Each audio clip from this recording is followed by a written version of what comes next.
the meteorology segment. And we'll be talking about how, oh my God, the Earth is burning up.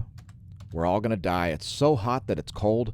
The Northern Hemisphere sees 4 winters of record snow mass balance and all kinds of cold records and snow records broken. But apparently the planet is so hot that it's cold, which is a real argument by people who know nothing about the climate, geologic record, etc., atmospheric physics and so on. Experts say humanity faces a grim and ghastly future. State of planet is much worse than most people understand.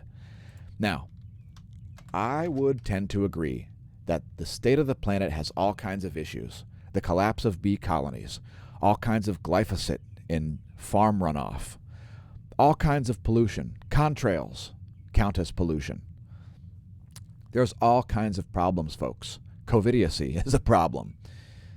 Plastic in the oceans. There are all sorts of real problems. However, carbon dioxide in the atmosphere is not one of them. Carbon dioxide is not, never has been, and never will be a pollutant on planet Earth, most likely. And optimally, carbon dioxide would be at levels of 1,200 parts per million. That's not going to cause the planet to warm up either. The planet warming up causes an increase in carbon dioxide because warmer oceans cause carbon dioxide to evaporate out of them, as cold water has a higher capacity to sequester carbon than warm water. And I won't continue on with this nonsense. This article, alarmist BS from some guy in Australia, called Corey Bradshaw of Flinders University in Australia, humanity is causing a rapid loss of biodiversity, and with it, Earth's ability to support complex life. But the mainstream is having difficulty grasping the magnitude of this loss despite the steady erosion of the fabric of human civilization. I would tend to agree with that. The fabric of human civilization is being eroded by ignorant fools, covidiots, climate alarmist imbeciles who know absolutely nothing about atmospheric physics, trying to scare people into coming up with idiotic ideas for non-existent problems. Let's take a look at the jet streams. Here are the jet streams of the Western world. Look at how chaotic they are. They are all over the place.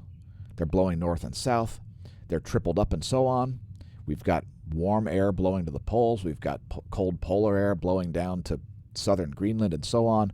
We've got doubled up and tripled up jet streams in the southern hemisphere. Here are the jet streams of the eastern world. We'll rotate it far enough to see New Zealand. And you can see once again doubled up jet streams here and very chaotic jet stream flow. In fact, this area right here, this area right here, the Western Pacific, the jet stream is blowing east to west, which would be backwards. How about a real-time lightning map? And we've seen actually very low levels of lightning for the past several weeks, at least overall on a global scale. And we just saw some errant lightning bolts come in once again as we do the video.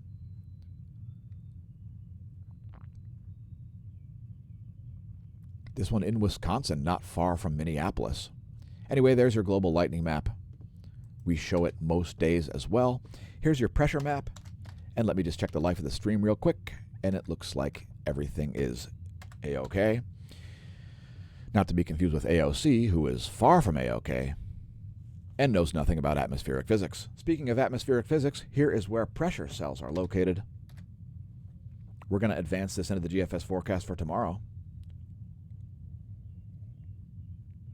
There's the Gfs pressure forecast for tomorrow at noon Eastern Daylight Time. Continuing on, here's the U.S. Doppler radar map. Heavy snow falling in northern Wisconsin once again, as well as on the northern peninsula of Michigan, as well as central Michigan, and lots of moisture over the entire northwest portion of the country. Some rain falling in Maine as well. Here's the map of the cloud layer. It's the NASA GOES interactive weather satellite. And you can see a giant atmospheric lake over the western portion of the U.S. Again, there's the cloud layer. Low clouds over the western Atlantic. You can see those low clouds there. And we'll have to say goodbye to Twitch as this meteorology segment is complete.